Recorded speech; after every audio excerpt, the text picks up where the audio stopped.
아버지가 연행된 지 이틀 후 나는 충격적인 전화를 받았습니다. 아버지가 새로운 진술을 했다고. 경찰서는 차가웠습니다. 형광등 불빛 아래 딱딱한 의자에 앉아 있으니 현실감이 없었어요. 이 모든 게 악몽 같았죠. 박지혜 씨, 부친께서 진술을 번복하셨습니다. 번복이요? 처음에는 단독 범행이라고 했는데 이틀 만에 진술을 바꾸셨어요. 공범이 있었다고. 가슴이 철렁 내려앉았습니다. 공범이요? 누가요? 형사가 나를 똑바로 봤습니다. 그 눈빛에서 미안함이 느껴졌어요. 고 박순자 씨, 즉 당신의 할머니입니다. 말도 안 돼요. 할머니는 피해자예요. 진정하세요. 부친의 진술에 따르면 박순자 씨가 처음 계획을 세웠고 당신 부친은 단지 실행만 했다고 합니다. 손이 떨렸습니다. 서류를 받아 읽기 시작했어요. 처음 말씀드린 것과 달리 사실은 어머니가 계획하신 일입니다.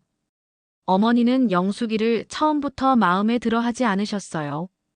집안이 가난하다고 학벌이 낮다고. 제가 영숙이와 결혼한다고 했을 때 극구 반대하셨죠. 지혜가 태어났을 때는 좀 나아지는가 싶었는데 둘째를 임신했다고 하니까 다시 화를 내셨습니다. 애가 또 생기면 우리 집안이 평생 가난하게 산다.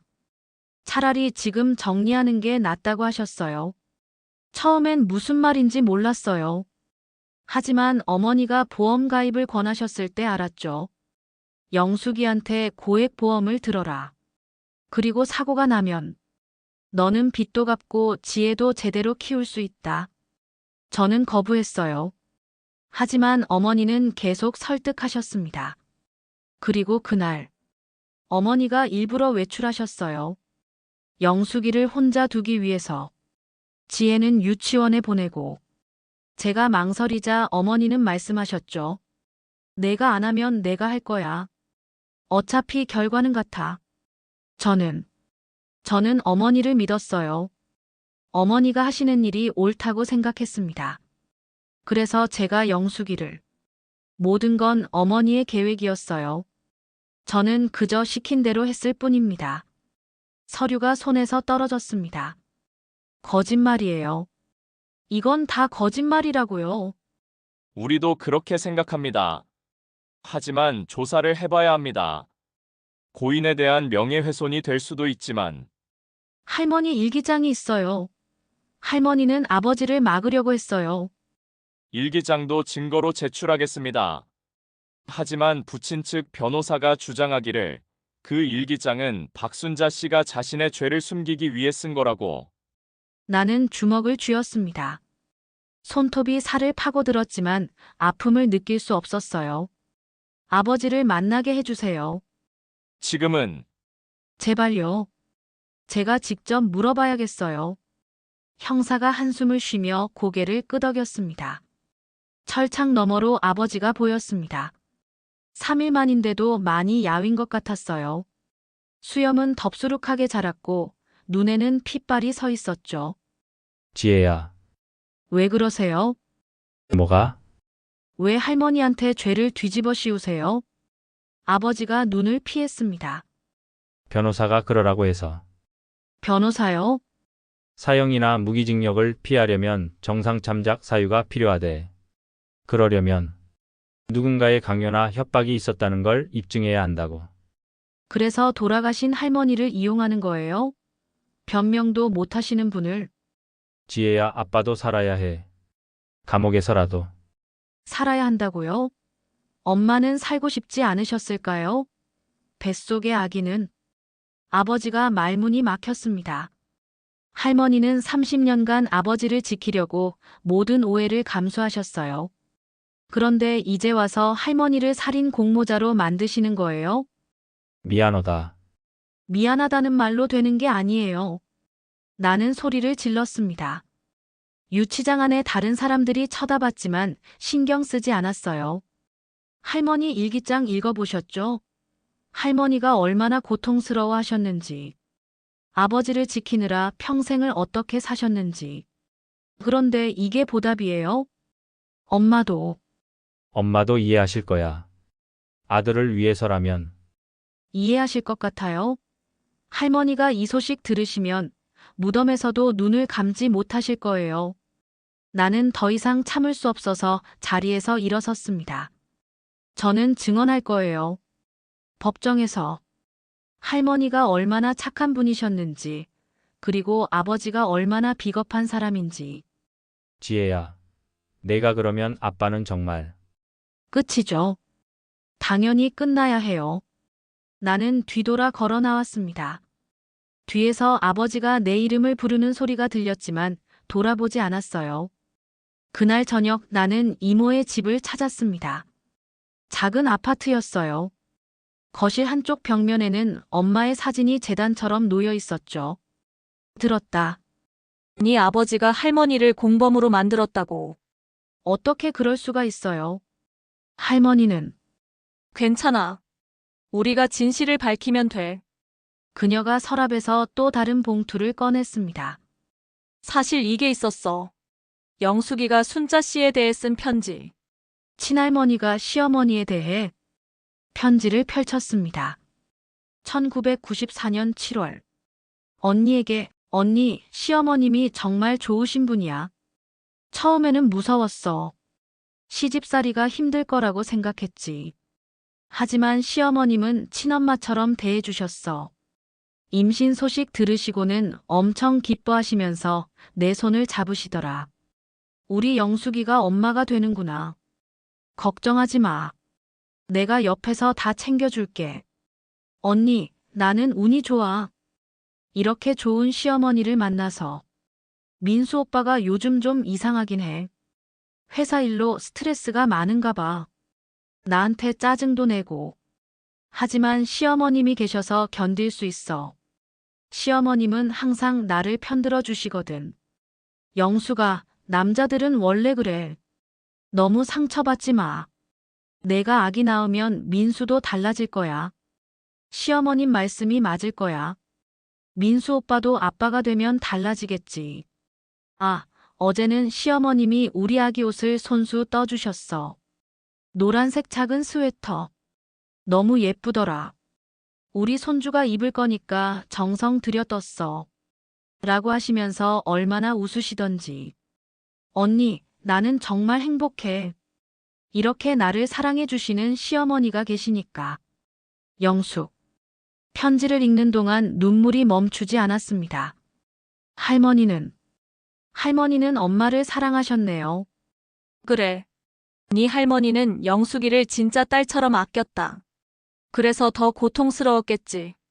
아들이 며느리를 죽인 걸 알았을 때. 그런데 왜 아버지는 살려고. 비겁하게라도. 심지어 돌아가신 어머니를 이용해서라도. 그녀가 벽에 걸린 영숙의 사진을 바라봤습니다.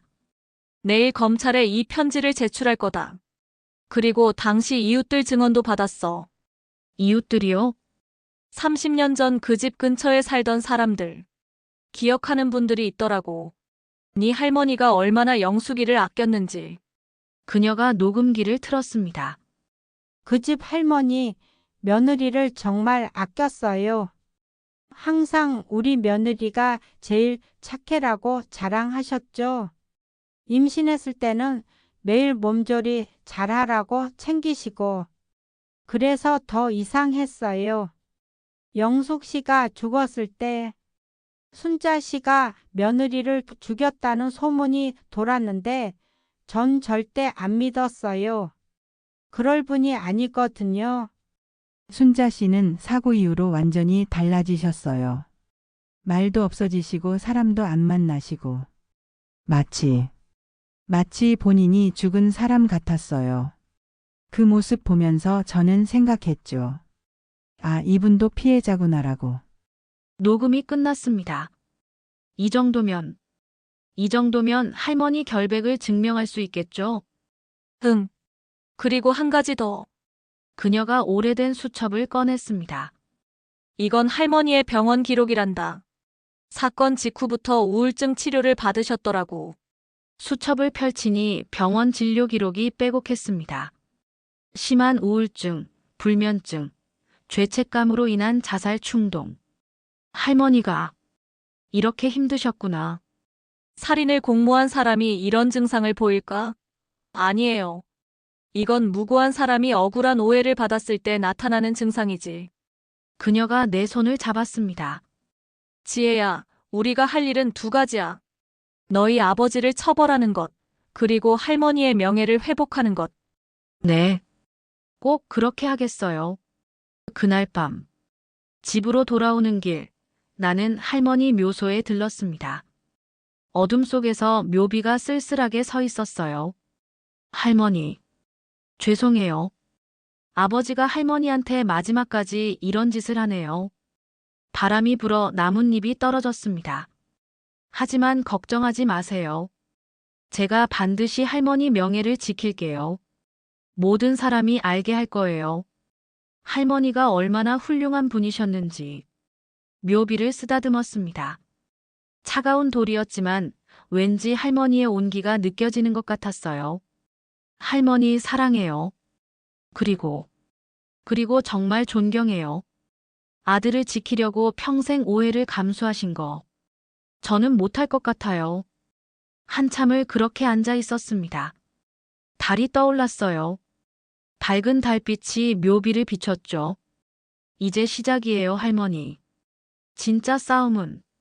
일어서서 마지막으로 묘비에 인사했습니다. 돌아서는데 누군가 뒤에 서 있었어요. 계모였습니다. 여기 있을 줄 알았어. 엄마. 엄마가 다가와 할머니 묘비 앞에 꽃을 놓았습니다. 어머니, 죄송해요. 제대로 인사도 못 드렸네요. 15년 동안 며느리였는데. 그녀가 묘비를 쓰다듬었습니다. 들었어요. 민수 오빠가 어머니를 공범으로 만들었다고. 정말 끝까지 비겁하네요. 엄마는 아직도 아버지를. 아니야. 이미 마음 정리했어. 내가 사랑했던 사람은 처음부터 존재하지 않았던 거야. 다 거짓이었어. 그녀가 나를 안았습니다. 우리 함께 싸우자. 어머니를 위해서라도. 네, 엄마. 우리는 한동안 할머니 묘 앞에서 서로를 안고 있었습니다. 찬바람이 불었지만 전혀 춥지 않았어요. 서로가 있었으니까. 첫 공판이 열리기 일주일 전, 우리는 예상치 못한 적을 만났습니다. 그것도 가장 가까운 곳에서. 60대 후반의 남자가 아버지 측 변호사와 악수하고 있습니다. 이모에게서 긴급 전화가 왔습니다. 지혜야, 당장 법원으로 와. 큰일 났어. 무슨 일이세요? 사돈어른 오빠가 나타났어. 네 아버지 편에서 증언하겠다고. 핸드폰이 손에서 떨어질 뻔했습니다. 할머니의 오빠. 그런 분이 계셨다는 것도 몰랐는데 그분이 아버지 편을 든다고. 30분 후 나는 법원 복도를 달려가고 있었습니다. 이모가 복도 끝에서 나를 기다리고 있었어요. 그녀의 얼굴은 창백했고 분노로 온몸이 떨리고 있었죠. 저기, 저 사람이야. 그녀가 가리킨 곳에 80대 후반의 노인이 서 있었습니다. 회색 정장을 입은 그는 품이 있어 보였어요. 하지만 눈빛은 차가웠죠. 아버지 측 변호사와 무언가 이야기를 나누고 있었습니다. 저분이 박철수. 내 할머니의 친오빠야. 5살 위. 나는 그 남자를 뚫어지게 바라봤습니다. 할머니와 닮은 부분이 조금 보였어요. 눈매와 코.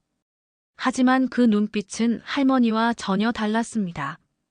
할머니는 늘 따뜻한 눈빛이었는데 저 사람은 계산적이고 차가웠어요. 왜 아버지 편을 드는 거죠? 돈 때문이야. 네 아버지와 거래를 한 거지. 거래요? 이모가 서류를 꺼냈습니다. 어제 부동산 등기부를 확인했어. 박철수 명의로 강남에 아파트 한 채가 새로 등기됐더라고. 매입 가격 15억. 15억. 그래. 그것도 매입자가 누군지 알아? 내 아버지 명의 부동산 회사야. 나는 벽에 기대야 했습니다. 다리에 힘이 풀렸어요. 아버지는 감옥에 있으면서도 거래를 한 거였습니다. 할머니의 오빠를 15억에 산 거죠. 더 기가 막힌 건 그 돈이 어디서 나왔는지 알아? 나는 고개를 저었습니다. 내 엄마. 영숙이 보험금이야. 1996년에 5억. 그걸 투자해서 불린 돈. 내 엄마를 죽여서 받은 돈으로 증인을 매수한 거야. 주먹을 꽉 쥐었습니다. 손톱이 살을 파고들었지만 아픔을 느낄 수 없었어요. 그때 노인이 우리를 발견하고 천천히 걸어왔어요. 변호사는 뒤에 남고 혼자 다가왔죠. 할머니 오빠시죠? 그래. 네 할미 오래비다. 28년 만에 조카 사이도 보고 조카 손녀도 보게 됐네. 그의 목소리에는 감정이 없었습니다. 마치 남의 일 이야기하듯. 왜 이러시는 거예요? 할머니는 무고한 분이셨어요. 무고해. 네 할머니가 그가 주머니에서 낡은 사진을 꺼냈습니다. 흑백 사진이었어요. 사진 속에는 젊은 부부와 두 아이가 있었습니다. 여자아이가 할머니였어요. 네 할머니는 어릴 때부터 이기적이었어.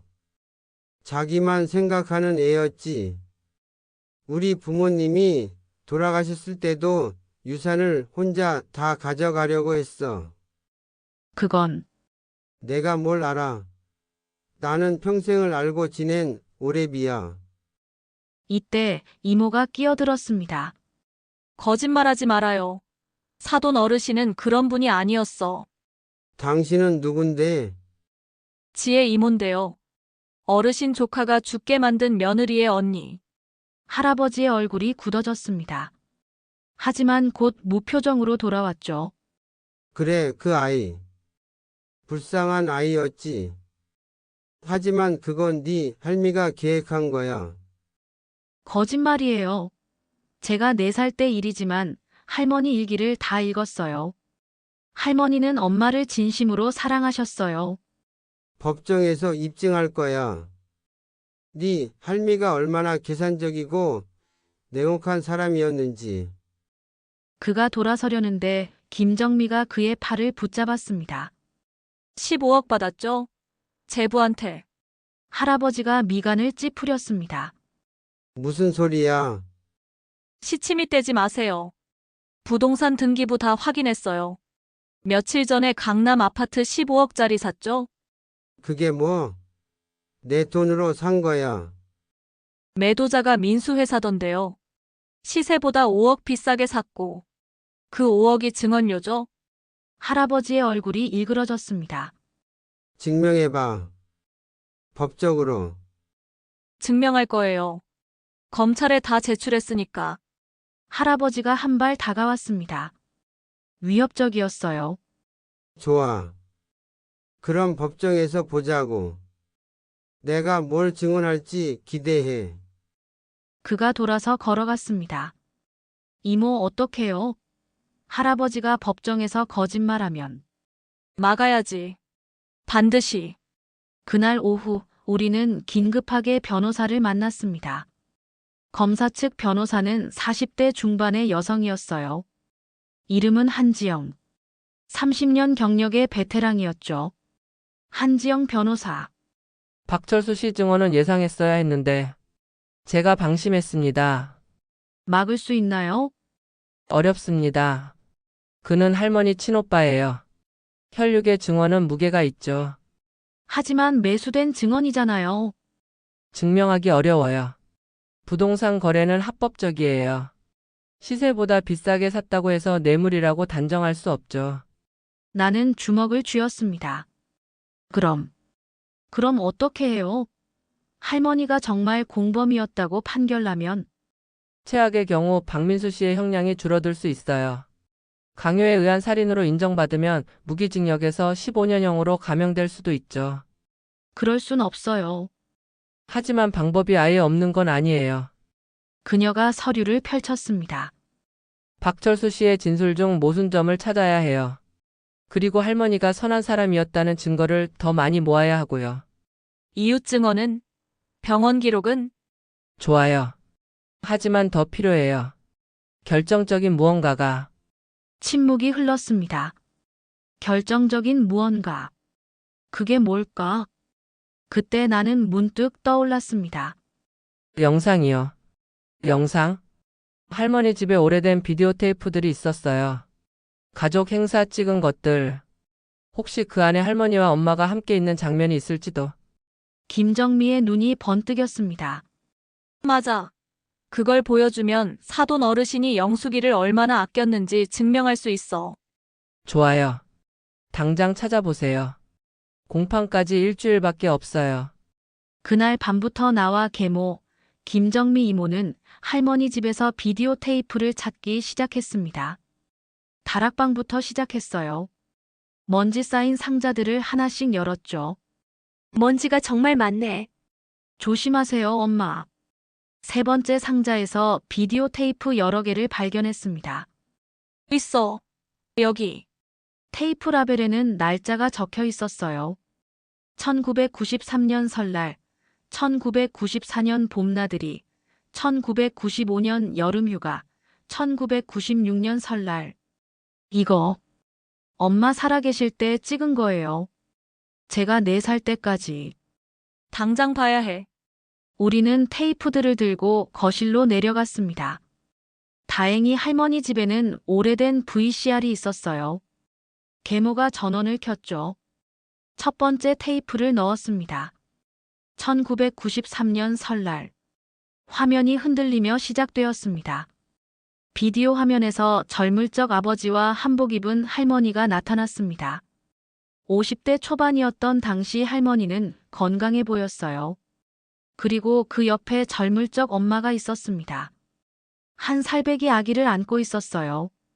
할머니는 엄마 치마를 만지며 옷이 잘 어울린다며 어린 나와 엄마 둘 다 예쁘다며 환하게 웃었습니다. 할머니는 엄마 손을 다정하게 잡고 아기인 나를 향해 손을 흔들었어요. 화면이 멈췄습니다. 나는 울고 있었어요. 계모도 이모도 눈물을 흘리고 있었죠. 저게 저예요. 1살 때. 그래. 내가 얼마나 예뻤는데.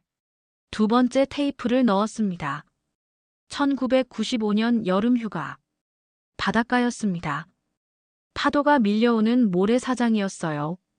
3살쯤 된 어린 지혜가 모래성을 쌓고 있었습니다. 엄마는 카메라를 들고 있고 어린 나는 카메라를 향해 손을 흔들고 있어요. 할머니가 화면에 들어왔습니다.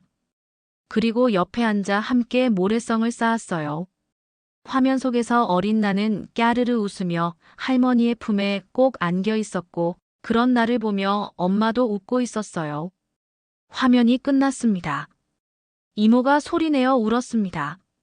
영숙이. 행복했구나. 마지막까지. 나는 화면을 멍하니 바라봤습니다. 엄마는 정말 행복해 보였어요. 할머니를 진심으로 사랑하는 눈빛이었죠. 그리고 할머니도. 할머니의 눈빛에는 며느리와 손녀를 향한 진심 어린 사랑이 가득했습니다. 이걸 법정에 제출해요. 이게 증거예요. 그래. 아무리 박철수가 거짓말해도 이 영상은 거짓말하지 않아. 우리는 테이프를 소중히 챙겼습니다. 이것이 할머니를 지킬 마지막 무기였으니까. 그날 밤, 집으로 돌아온 나는 핸드폰을 확인했습니다. 아버지 측 변호사에게서 문자가 와 있었어요. 지혜 씨, 아버님께서 면회를 원하십니다. 중요한 이야기가 있다고 하시네요. 나는 한참을 고민했습니다. 더 이상 아버지를 만나고 싶지 않았어요. 하지만 뭔가 말하려는 것 같았죠. 다음 날 아침, 나는 구치소로 향했습니다. 철창 너머로 아버지가 앉아 있었습니다. 며칠 사이에 더 야위었어요. 눈빛은 더욱 불안정했죠. 아버지, 왔구나. 무슨 말 하려고 부르신 거예요? 지혜야. 마지막 기회야. 제발 증언 철회해줘. 안 돼요. 그럼 너도 힘들어진다.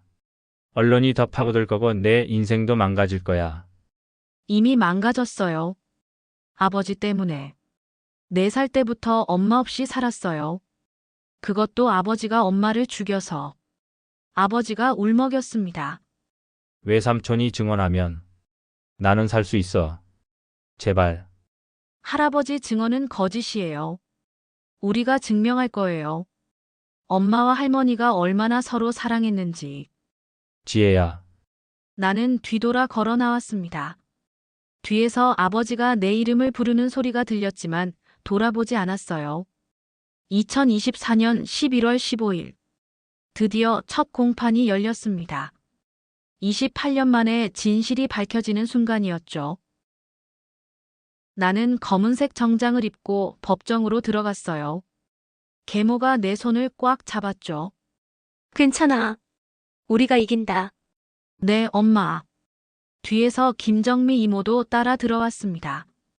방청석은 이미 사람들로 가득했어요. 기자들, 구경꾼들, 그리고 판사가 입장했습니다. 모두가 일어섰습니다. 피고인 박민수 살인 사건 첫 공판을 시작하겠습니다. 피고인 입장. 철문이 열리고 아버지가 들어왔습니다. 수갑을 찬 모습이었어요. 며칠 만에 본 아버지는 더욱 초췌해 보였죠. 아버지가 나를 봤습니다. 잠깐 눈이 마주쳤지만 나는 고개를 돌렸어요. 피고인 착석하십시오. 아버지가 피고인석에 앉았습니다. 원고 측 공소 사실을 진술하십시오. 한지영 변호사가 일어섰습니다. 피고인 박민수는 1996년 8월 23일 당시 임신 8개월이었던 아내 이영숙을 자택에서 흉기로 살해했습니다. 피고인은 범행 직후 현장을 조작하여 시어머니인 박순자 씨에게 혐의를 뒤집어 씌웠고 28년간 진실을 은폐해 왔습니다. 방청석이 술렁였습니다. 검사 측은 피해자의 딸 박지혜 씨가 발견한 박순자 씨의 일기장, 당시 사건 현장 재조사 결과, 그리고 다수의 증인 진술을 통해 피고인의 범행을 입증하겠습니다. 피고인 측 변호인 의견 진술하십시오. 아버지 측 변호사가 일어섰습니다. 피고인은 당시 어머니 박순자 씨의 강요와 협박에 의해 어쩔 수 없이 범행에 가담했을 뿐입니다. 진정한 가해자는 박순자 씨였으며 이를 증명할 증인이 있습니다. 증인 신청하신 분이 계십니까? 아버지 측 변호사. 네. 박순자 씨의 친오빠인 박철수 씨를 증인으로 신청합니다. 회색 정장을 말끔하게 차려입은 그가 증인석으로 걸어 나왔어요. 증인 선서하십시오. 양심에 따라 숨김과 보탬이 없이 사실 그대로 말하고 만일 거짓말이 있으면 위증이 벌을 받기로 맹세합니다. 증인 착석하십시오. 아버지 측 변호사가 다가갔습니다. 증인은 피해자의 시어머니인 박순자 씨와 어떤 관계입니까? 친오빠입니다. 그렇다면 증인은 박순자 씨를 어릴 때부터 잘 알고 계셨겠군요. 네. 60년 넘게 알고 지냈습니다. 박순자 씨는 어떤 성격이었습니까? 박철수가 잠시 침묵했습니다. 그리고 입을 열었어요. 냉정하고 계산적인 사람이었습니다. 방청석이 다시 술렁였습니다. 나는 주먹을 꽉 쥐었어요. 구체적으로 설명해 주시겠습니까? 순자는 어릴 때부터 자기 이익을 최우선으로 생각하는 아이였어요. 우리 부모님이 돌아가셨을 때도 유산 문제로 심하게 다퉜습니다. 결국 순자가 대부분을 가져갔죠. 그런 성격이 결혼 후에도 이어졌습니까? 네. 며느리와의 관계도 좋지 않았습니다. 이모가 벌떡 일어서려 했지만 한지영 변호사가 손으로 제지했어요. 어떤 면에서 좋지 않았습니까? 며느리가 임신했을 때 순자는 또 딸이면 어쩌나라고 자주 말했다고 들었습니다. 아들을 원했던 거죠. 사건 당일에 대해서도 아십니까? 조카 사위에게 나중에 들었습니다. 순자가 며느리와 크게 다퉜다고 하더군요. 그리고 그가 말을 멈췄습니다. 순자가 조카 사위에게 네가 해결해라고 명령했다고 합니다. 아들한테 살인을 시킨 거죠. 거짓말이야. 이모가 소리쳤습니다. 조용히 하십시오. 방청객은 정숙해야 합니다. 한지영 변호사가 이모를 진정시켰어요. 나는 떨리는 손으로 핸드백을 움켜쥐었습니다. 안에는 할머니의 일기장 사본이 들어 있었어요. 원고인 측 반대 신문하시겠습니까? 네, 판사님. 한지영 변호사가 일어나 박철수에게 다가갔습니다. 증인 박순자 씨와 마지막으로 만난 게 언제입니까? 20년 전쯤입니다. 20년 전? 그렇다면 1996년 사건 이후로는 거의 만나지 않으셨다는 말씀이군요. 28년 전 사건 당시에는 어디 계셨습니까? 부산에 살고 있었습니다. 그렇다면 증인은 사건 당일 현장에 있지 않았고 박순자 씨와 이영숙 씨의 실제 관계도 직접 목격하지 못했다는 거군요. 박철수의 얼굴이 굳어졌습니다. 하지만 조카 사위에게 들었습니다. 피고인에게 들었다고요? 살인 혐의를 받고 있는 피고인의 말을 그대로 믿으신 겁니까? 네, 조카 사위입니다. 거짓말할 이유가 없죠. 한지영 변호사가 서류를 꺼냈습니다. 증인 며칠 전에 강남에 아파트를 구입하셨죠? 박철수의 표정이 변했습니다. 그게 이 사건과 무슨 관계입니까? 매입 가격이 15억 원. 시세보다 5억 원 비쌉니다. 그리고 매도자가 피고인 박민수 씨의 부동산 회사예요. 방청석이 술렁였습니다. 이건 증언 대가로 받은 돈 아닙니까? 정당한 거래입니다. 법적으로 문제 없어요. 판사님, 이 부동산 거래 내역서를 증거로 제출합니다. 접수하겠습니다. 한지영 변호사가 다시 물었습니다. 증인은 60년 넘게 박순자 씨를 알았다고 하셨죠. 그런데 20년 동안 연락도 안 하고 지내다가 조카 사위가 살인죄로 기소되자 갑자기 나타나 불리한 증언을 하시는 겁니까? 양심에 따라 진실을 말하는 겁니다. 양심이요? 15억짜리 양심이군요. 이에 있습니다. 증인을 모욕하고 있습니다. 인정합니다. 원고인 질문 방식을 바꾸십시오. 알겠습니다. 증인 박순자 씨가 며느리 이영숙 씨를 학대했다는 직접적인 증거를 본 적 있습니까? 아니요. 하지만 성격상 충분히 그럴 수 있는 사람이었습니다. 추측이군요. 더 이상 질문 없습니다. 한지영 변호사가 판사에게 말했습니다. 판사님, 검사 측에서 중요한 영상 증거를 제출하고자 합니다. 어떤 증거입니까? 1993년부터 1996년까지 피해자 이영숙 씨와 박순자 씨가 함께 있는 모습을 담은 가족 비디오입니다. 법정에 스크린이 설치되었습니다. 첫 번째 영상이 재생되었어요. 1993년 설날 영상. 한복 입은 할머니와 엄마가 환하게 웃으며 한 살배기 나를 안고 있는 모습. 화면 속 할머니 목소리. 우리 며느리가 제일 예뻐. 지혜도 예쁘고. 화면 속 엄마 목소리. 어머님 감사해요. 진짜 친엄마 같아요. 방청석에서 흐느끼는 소리가 들렸습니다. 두 번째 영상. 1995년 여름 바닷가. 할머니가 새살배기 나와 모래성을 쌓으며 웃고 있는 모습. 나는 눈물을 참을 수 없었어요. 옆에서 계모도 조용히 울고 있었죠.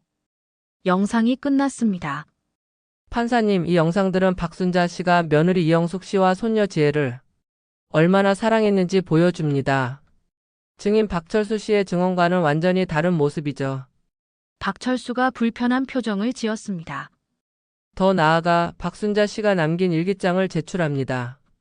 한지영 변호사가 일기장 사본을 들어 올렸어요. 영숙이가 배가 불러서 힘들어한다. 내가 더 잘해줘야지. 지혜가 엄마 닮아서 예쁘다. 우리 손주. 이런 내용들이 가득합니다. 그리고 가장 중요한 부분. 1996년 8월 24일 사건 다음 날의 일기입니다. 한지영 변호사가 읽기 시작했습니다. 내가 죽였다고 거짓말했다. 아들을 지키기 위해. 지혜를 지키기 위해. 아가 미안하다. 할머니가 나쁜 할머니가 됐구나. 법정이 숙연해졌습니다. 판사님, 피해자의 딸 박지혜 씨를 증인으로 신청합니다. 허가합니다. 증인 입장하십시오. 나는 떨리는 다리로 일어났습니다. 증인석으로 걸어가는 동안 아버지와 눈이 마주쳤어요. 아버지는 고개를 떨구었죠. 증인, 선서하십시오. 나는 손을 들었습니다. 손이 떨렸지만 목소리는 또렷했어요. 양심에 따라 숨김과 보탬이 없이 사실 그대로 말하고 만일 거짓말이 있으면 위증의 벌을 받기로 맹세합니다. 한지영 변호사가 다가왔습니다. 증인 할머니 박순자 씨의 일기장을 어떻게 발견하셨습니까? 할머니가 돌아가신 후 유품을 정리하다가 발견했습니다. 서랍 깊숙이 숨겨져 있었어요. 일기장을 읽고 어떤 생각이 드셨습니까? 나는 심호흡을 했습니다. 할머니가 28년 동안 혼자 짊어지셨다는 걸 알았습니다. 아버지를 지키기 위해, 저를 지키기 위해 살인자라는 누명을 쓰신 거예요. 눈물이 흘러내렸습니다. 저는 4살 때부터 계모 밑에서 자랐어요. 친엄마는 아버지가 죽였고, 친할머니는 살인자로 손가락질 받으며 돌아가셨죠. 하지만 진실은 할머니는 누구보다 착한 분이셨어요. 할머니와 어머니 이영숙 씨의 관계는 어땠습니까? 영상에서 보신 것처럼 정말 사랑하는 사이였어요. 이모. 김정미 이모께 들었습니다. 엄마는 시집와서 할머니를 친엄마처럼 따랐다고요. 그런 할머니가 며느리를 죽이라고 명령할 수 있다고 생각하십니까? 절대 아닙니다. 한지영 변호사가 고개를 끄덕였습니다. 더 이상 질문 없습니다. 아버지 측 변호사가 일어났습니다. 증인, 사건 당시 4살이었다고 하셨죠? 네, 그렇다면 당시 상황을 직접 기억하십니까? 아니요. 기억나지 않습니다. 그렇다면 증인의 증언은 모두 일기장과 다른 사람들의 말을 듣고 추측한 것 아닙니까? 하지만 일기장은 할머니가 직접 쓰신 거예요. 28년간의 기록이에요. 일기장도 조작될 수 있습니다. 조작이라고요? 그럼 저 영상들은요? 할머니가 엄마를 얼마나 사랑했는지 보이지 않나요? 표면적으로는 좋아 보일 수 있죠. 하지만 속마음은 알 수 없습니다. 그건 아버지도 마찬가지잖아요. 28년간 거짓말했던 사람이. 증인 침착하십시오. 나는 눈물을 닦았습니다. 더 이상 질문 없습니다. 법정이 잠시 휴정에 들어갔습니다. 나는 복도로 나와 벽에 기댔어요. 다리에 힘이 풀렸죠. 이모와 계모가 다가왔습니다. 지혜야, 괜찮아? 네, 이모. 근데 제가 잘한 걸까요? 아버지 변호사 말도 맞는 것 같아서. 아니야. 넌 잘했어. 진실을 말한 거야. 그때 한지영 변호사가 다가왔습니다. 수고하셨어요, 지혜 씨. 정말 잘하셨어요. 판결이 잘 나올까요? 한지영 변호사가 진지한 표정을 지었습니다. 솔직히 말하면 어렵습니다. 박철수의 증언이 생각보다 무게가 있어요. 하지만 우리도 충분한 증거를 제시했습니다. 그럼 어떻게 되는 거예요? 다음 공판에서 최종 판결이 나올 겁니다. 2주 후에요.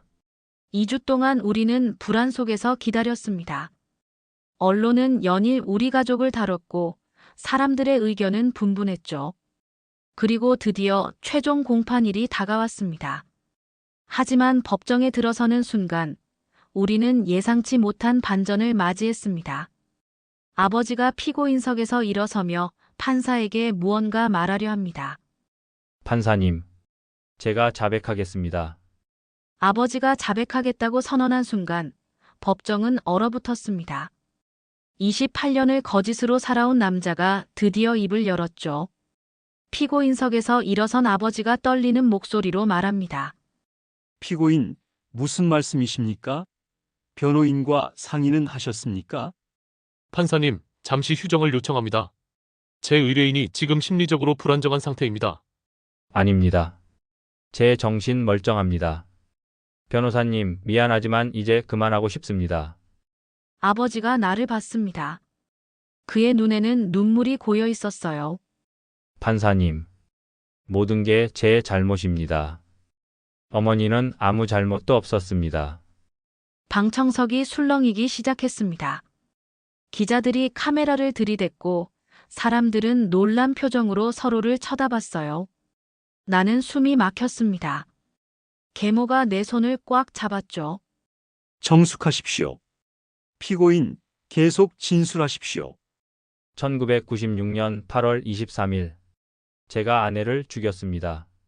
어머니는 그날 집에 없었습니다. 친구분 병문안 가셨다가 저녁에 돌아오셨죠. 그런데 왜 어머니께 혐의를 씌웠습니까? 제가 겁이 났습니다.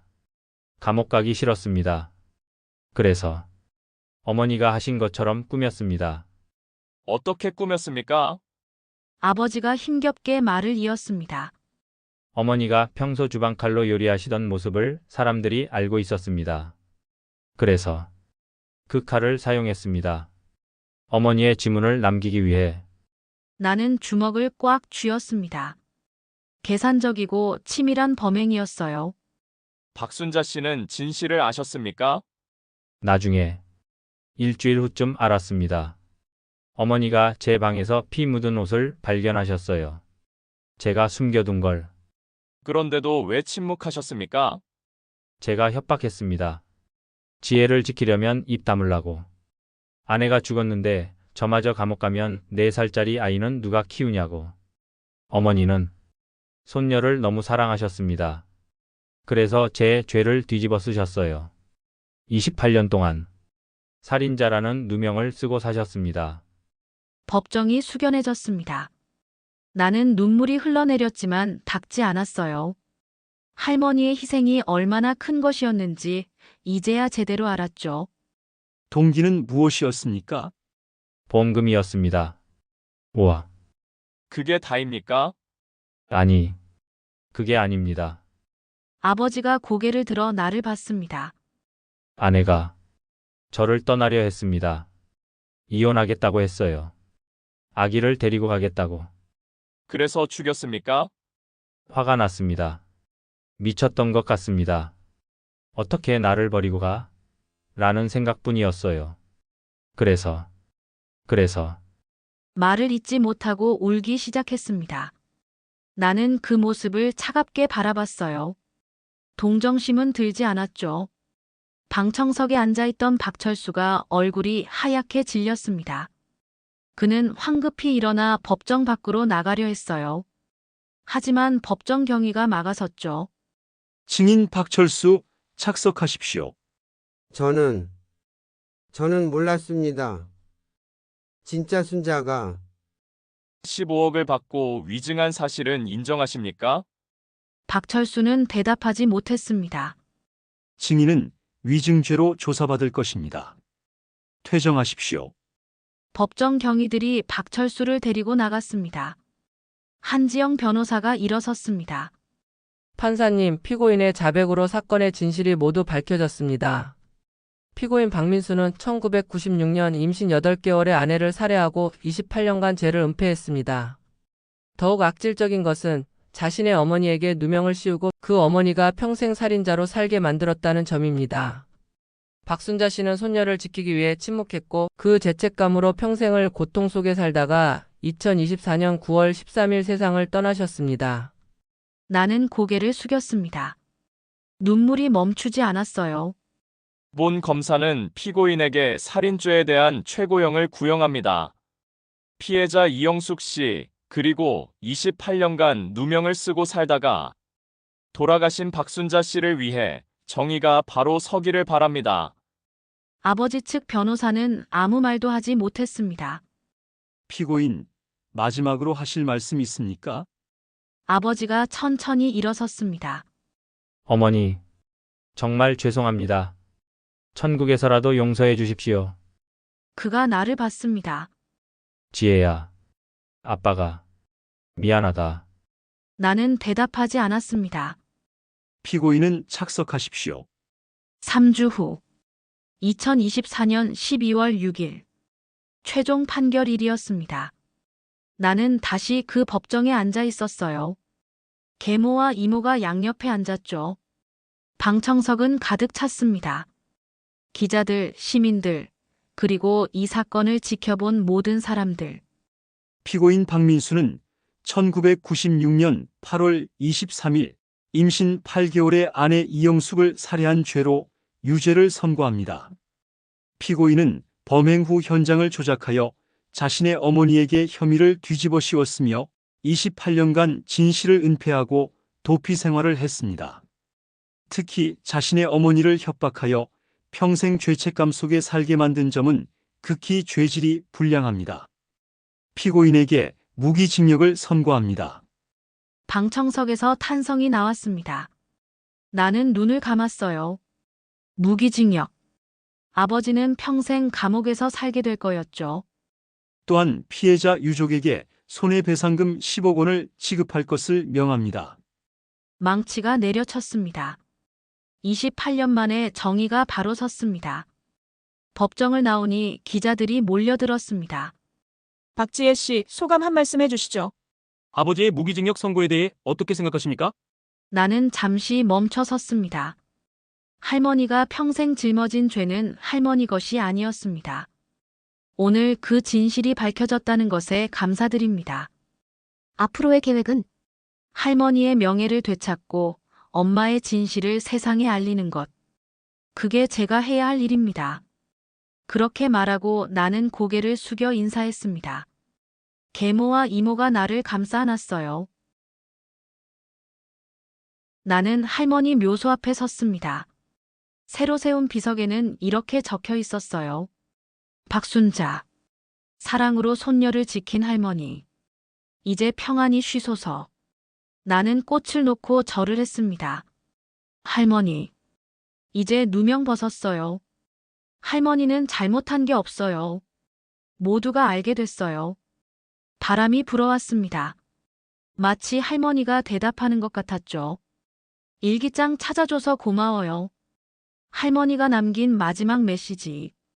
잘 전달했어요. 눈물이 또 흘러내렸습니다. 하지만 이번에는 슬픔만이 아니었어요. 안도감도 감사함도 함께였죠. 이모가 다가왔습니다. 사돈어른. 이제 편히 쉬세요. 지혜가 잘 해냈어요. 우리는 한동안 그렇게 서 있었습니다. 2025년 6월. 나는 작은 사무실 문을 열었습니다. 문패에는 이렇게 적혀 있었어요. 진실찾기 상담센터. 대표 박지혜. 첫 의뢰인이 들어왔습니다. 50대 여성이었어요. 저희 어머니도 누명을 쓴 것 같아요. 20년 전 사건인데. 나는 그녀를 의자에 앉혔습니다. 천천히 말씀해 주세요. 제가 도와드릴게요. 정말 도와주실 수 있나요? 네. 진실은 반드시 밝혀집니다. 시간이 걸리더라도요. 창문 너머로 햇살이 들어왔습니다. 새로운 시작이었죠. 28년이 걸렸습니다. 진실을 밝히는데. 하지만 포기하지 않았기에 가능했죠. 할머니 집 창가에 놓인 일기장이 보입니다. 할머니는 평생 침묵했지만 마지막 순간 진실을 남겨주셨습니다. 그 용기 덕분에 저는 엄마와 할머니의 명예를 되찾을 수 있었어요. 이제는 제 차례입니다. 억울한 누명을 쓴 사람들을 위해 싸우는 것. 그게 할머니께 보답하는 길이니까요. 화면이 천천히 밝아집니다. 진실은 언제나 밝혀집니다. 포기하지 않는다면.